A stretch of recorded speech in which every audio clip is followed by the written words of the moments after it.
Ya, selamat pagi Sobat Mewah dimanapun Anda berada ya. Sebelumnya kita udah mati protokol ya ini, pakai masker semua. Masker semua. Jelas. Biar lebih enak ngobrolnya, kita cepet dulu ya. Kita Oke.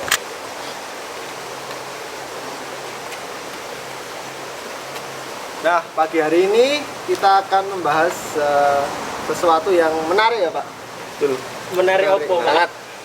Menarik subscriber ya. Pengennya gitu. Yaitu tentang bakat dan latihan. Nah, ini sesuatu yang apa ya, tidak bisa dipisahkan ya dari tidak di lingkup olahraga saja, tapi semuanya. Ya. Iki sopo? Sebelumnya ada yang baru. Ada yang baru. Ada yang baru nih. Ada kita tambah satu personil ya hari ini. Perkenalan dulu, Mas. Ya, nama saya Bayu Hakam. Saya siapa ya? Ya wis lah itu aja lah. Ya, saya gabung aja tadi lewat sini, kebetulan ada podcast, saya gabung. Ini orang-orang yang dinantikan ya. Sobat gorila yang paling gede. Sobat gorila. Iya. Backgroundnya Mas, background Oke, ya. sebutan Ya, jadi saya backgroundnya itu Hitam.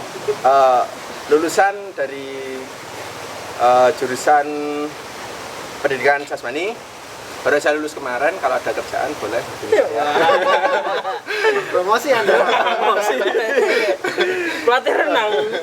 Oke, kesibukan saya tuh saat ini hanya melatih renang. Itu aja sih. Terus sama latihan bareng mereka beliau. Terus Bohong. misalnya nggak ngapa-ngapain. Ya. Itu sih. Ya, langsung aja ya teman-teman Sobat Mewah. Kita pertama mau baca ini. Apa definisi bakat dan latihan? Yang pertama, menurut KBBI atau Kamus Besar Bahasa Indonesia, bakat adalah sifat kepandaian pembawaan dari lahir, dan dalam Webster Encyclopedic bahwa bakat dinyatakan sebagai special ability atau kemampuan yang spesial. Sedangkan latihan itu adalah segala daya dan upaya untuk meningkatkan secara menyeluruh kondisi fisik dengan proses yang sistematis dan berulang. Dan semakin hari kian bertambah beban latihan, waktu, dan intensitasnya. Seperti itu teman-teman. Nah, langsung aja nih kita tanya opini dari yang pertama, Yang paling baru. Kok saya? Lulusan PJKR. Lulusan yang PJKR. paling baru dulu dari Mas Bayu, gimana? Monggo. Ya. Oke, Bakat jadi dan latihan. bakat dan latihan ya. Ya. Dulu bakat, Definisi Pak. atau opini terserah. Opini aja sih saya. Ya. Ini sudah saya bacakan. Ulang Anda. Iya, nanti ngulang saya. Enak sekali jiwa. Oke, nah, mungkin dari latihan dulu ya. Oke, Boleh. Latihan itu dilakukan untuk mengembangkan atau meningkatkan suatu skill atau kemampuan dalam mencapai suatu hal. Misal kita kan berbicara tentang olahraga. Gunanya latihan itu tuh untuk meningkatkan performa dalam berolahraga sendiri. Nah, sedangkan untuk bakat itu menurut saya itu berkah atau bawaan lahir lah. Seseorang yang berbakat tuh dalam mempelajari suatu skill atau kemampuan, menurut saya itu akan lebih mudah ketimbang orang yang tidak berbakat atau kurang berbakat. Itu sih menurut saya. Oh ya. Jadi kurang lebih hampir sama dari definisi ya. Jadi tambah opini sedikit. Kalau dari Mas juga bakat dan latihan?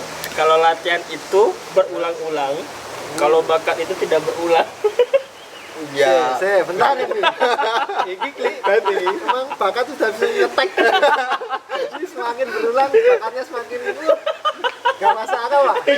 Tapi benar juga. Benar kan? Nggak salah. Karena kalau menurut saya bakat itu bawaan dari lahir, benar sama kayak Pak Bay tadi kan Bawaan seperti dari definisi. lahir, ya. Bawaan dari lahir yang sebenarnya setiap manusia itu diciptakan dengan porsinya masing-masing oleh Tuhan.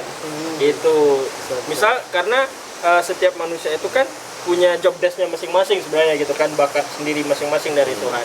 Kalau latihan kan sebenarnya kayak orang berlatih, misal dalam berlatih mau olimpiade matematika itu kan setiap manusia, setiap orang juga bisa mempunyai kesempatan seperti itu. Tapi kalau dia nggak punya bakat yang khusus ke sana kan belum tentu bisa, maksudnya itu belum tentu bisa melampaui batas gitu loh.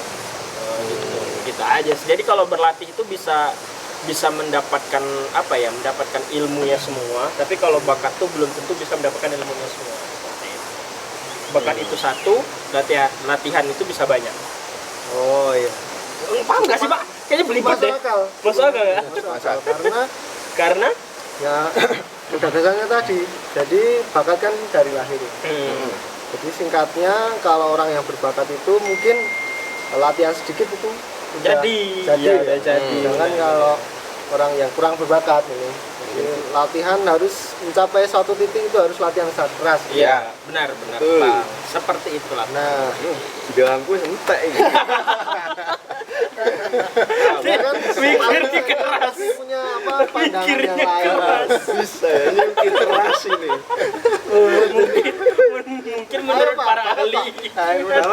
Kalau aku sih gini ya, dari mulai latihan lah sama kayak teman-teman yang lain lah. Kalau dari latihan sendiri opiniku itu sebenarnya kayak melatih sesuatu skill ya, menggali kemampuan untuk mencapai target. Misalkan target apa? Misalkan kayak kita di bidang olahraga katakanlah.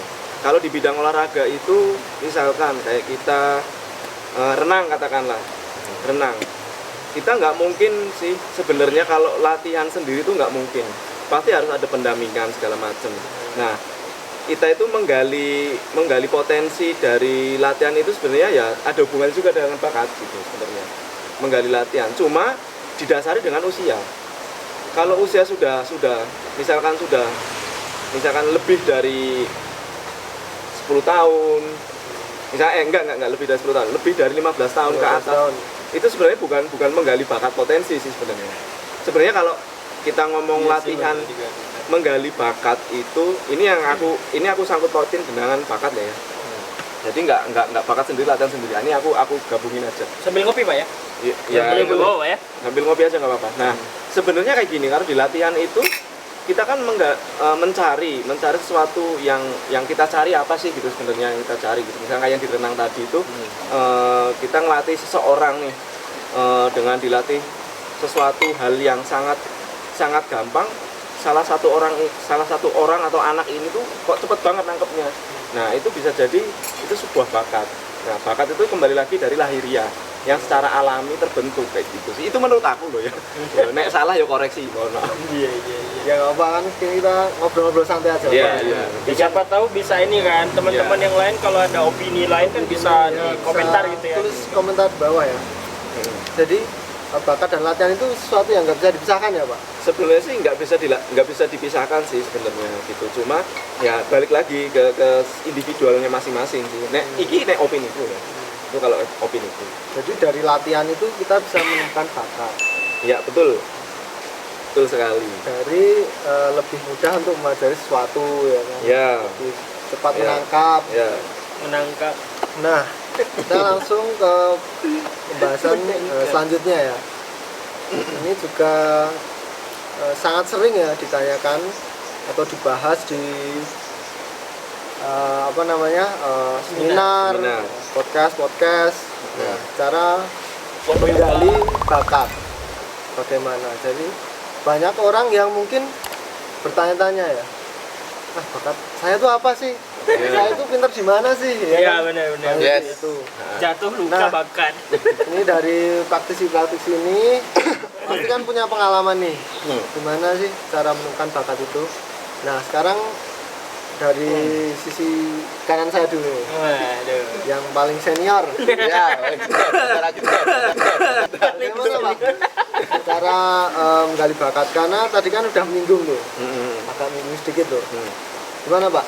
Ya, cara menggali bakat itu sebenarnya simpel sih kalau dari saya sendiri loh ya, karena saya berkecimpung di dunia olahraga. Saya sering melatih orang gitu. Jadi saya bisa ngelihat dari proses latihannya. Jadi dari setiap individu siapa yang menonjol sudah kelihatan gitu loh.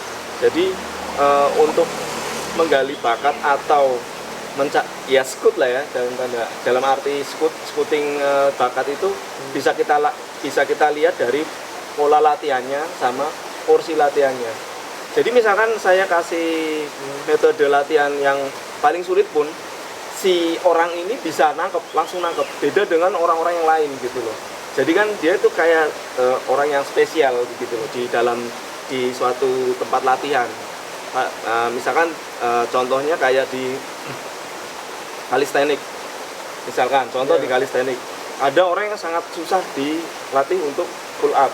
Ya, melakukan gerakan pull up itu yang ngangkat badan kayak gitu kan. Ada tipe orang yang sangat susah. Ada juga yang diajarin ini loh caranya kayak gini, posisi badannya seperti ini. Oh ternyata dilihat itu bisa gitu, bagus. Oh ya udah berarti kan memang orang ini berbakat gitu loh. Berbakat dalam arti berbakat di salah satu bidang ini. Ya, dan ada juga orang yang multi talent itu ya berbakat dalam segala hal kayak gitu. Namanya ya itu dari aku sendiri sih. Maksudnya untuk orang yang berbakat ini sebenarnya di Indonesia sebenarnya banyak sekali. Banyak sekali. Cuma untuk menggali potensi seperti itu kan belum begitu banyak sih di Indonesia kalau dari aku sendiri loh. Mungkin berkaitan dengan fasilitas juga ya Pak, dari ya bisa jadi dari fasilitas dari orang tua, dari pemerintah juga bisa kayak gitu. Jadi ya apa ya, kalau yang aku lihat di Indonesia sendiri sih sebenarnya banyak sekali orang-orang yang sangat berbakat. Bahkan banyak orang yang sekarang berbakat lebih milih dia lebih eksis di kanal-kanal media kayak misalkan YouTube, di Instagram, malah sekarang ada yang di TikTok kan. Nah orang-orang yang berbakat seperti itu sih sebenarnya harus disoroti gitu. Ya tidak menutup kemungkinan orang-orang yang pengen punya goal yang dia nggak punya bakat, ya ada juga gitu loh. Banyak orang-orang di sekitar kita yang memang mereka nggak punya bakat tapi memang mereka mau usaha keras kayak gitu. Ya banyak juga gitu loh. Jadi ya menurut aku ya orang yang nggak punya bakat pun ya jangan berkecil hati sih. Tetap bisa naik lah. Ya sebenarnya nggak punya bakat, tapi bukan nggak punya bakat, tapi mungkin dia bakatnya bukan di situ Pak.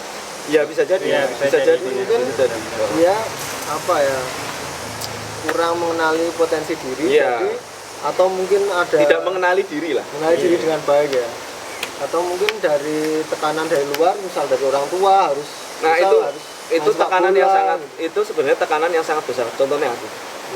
Ya karena aku dulu, ya ini cerita ini ya. Jadi dari kecilanku tuh aku sering sakit. Terus akhirnya aku diarahkan untuk renang. Nah karena paksaan kan mungkin ada titik jenuhnya ya. Ada titik jenuhnya kan. Punya titik jenuh ya selama 18 tahun aku renang. 18 tahun aku renang, tapi aku ya nyepeda, aku ya olahraga yang lain gitu loh. Nah itu untuk menghilangkan rasa bosanku di renang gitu loh. Nah cara salah satunya itu tekanan dan pressure dari orang tua sih sebenarnya dari kecil itu dari aku pribadi loh. Jadi ya memang pada kenyataannya setelah aku ikut latihan ya aku punya bakat di situ. Ya wes akhirnya lanjut. Cuma ya nggak long. Mungkin bisa sedikit menambahkan ya. Ini ada out-of-topic dikit dari kejadiannya Pak Lubis. Jadi Pak Lubis kan berkarir di dunia renang berarti dari eksternal, dari kecil maksudnya dari orang tua dari gitu. Orang tua, iya dari orang. Jadi itu tuh terus nggak sampai lama hengkang dari situ kan Pak? Iya betul. Jadi itu tuh ada yang namanya kan motivasi. Iya. Motivasi kan terbagi jadi dua. Ada motivasi eksternal sama motivasi internal. Motivasi eksternal itu kayak dari dorongan dari luar seperti orang tua, teman, kerabat, dan lain-lain. Sedangkan motivasi internal itu dari dalam diri, keinginan dari sendiri. Mungkin hal yang dilakukan Pak Lubis itu tuh sehingga dia mendapatkan bakatnya atau skillnya itu dia terbentuk dari motivasi eksternal. Maka dari itu dia tidak melanjutkan lama gitu loh, karena motivasi internalnya itu kurang besar. Iya. Itu jadi kalau mau skillnya digali terus, kalau bisa itu tuh motivasi internalnya tuh lebih besar daripada motivasi eksternal. Ya betul. Kuat ya. Yes. Dalam menekuni suatu cabang kita bisa sampai lama nih, Iya. long term lah. belasan tahun ya kan, Iya, sampai iya. puluhan tahun Iya. karena Mungkin bisa memang berkarir di situ juga kali ya. Iya, motivasinya kita dari dalam tuh besar, jadi Iya, ada tekanan, berbagai tekanan dari luar, kita pasti masih bisa berpegang teguh di situ. Ya karena gini, karena saking seringnya kena pressure itu loh. Jadi kita kayak ya udahlah pasrah aja gitu. Jadi kayak masa bermain gitu kadang agak kurang gitu. Masa kecilku untuk bermain gitu. Sibuk hanya untuk berkarir. Iya, benar sih. Ini Pak, boleh deh, apa namanya tuh? Tadi dimention dikit kan masalah multi talent. Iya. Karena multi talent ini kan sebenarnya juga apa ya, kayak berpengaruh juga masalah latihan sama bakat. Nah, kalau orang multi talent tuh seperti apa, Pak? Maksudnya tuh apakah mereka benar-benar memang gimana ya? Memang mempunyai bakat yang banyak, atau mereka hanya menguasai berbagai bidang. Mereka menguasai berbagai bidang, tapi sebenarnya dia tuh ada satu bakat yang sebenarnya tuh ada satu bidang tuh yang bagus banget, Yang paling tapi dia- menonjol. Yang paling menonjol. tapi dia malah merasa wah aku multi talent gitu loh. Ya multi talent itu kan kayak gini loh bro. Misalkan nih, aku di bidang sepeda, road bike. Di road bike aku warrior. Aku paling keren. Ternyata di bidang lain aku juga paling warrior. Tapi ada salah satu bagian yang memang itu yang memang paling menonjol. Paling menonjol. Nggak bisa disingkirin itu. Apa? Ya salah satu olahraga yang awal dia ikuti. Itu yang paling menonjol. Tapi ada juga yang bidang lain lebih menonjol daripada yang dia ikuti saat ini kayak gitu. Ada juga gitu multi talent. Jadi dia bisa kemana-mana. Misalkan lari, oke lari, ayo. Renang, ayo renang. Sepeda, ayo sepeda. Nge-gym, oke gitu loh. Jadi ya multi talent dan dia bisa menjelaskan satu bidang ke bidang yang lain gitu. Dengan gampangnya gitu. Karena otak dia itu sangat cerdas. Boleh sikil ya yang kuat Pak.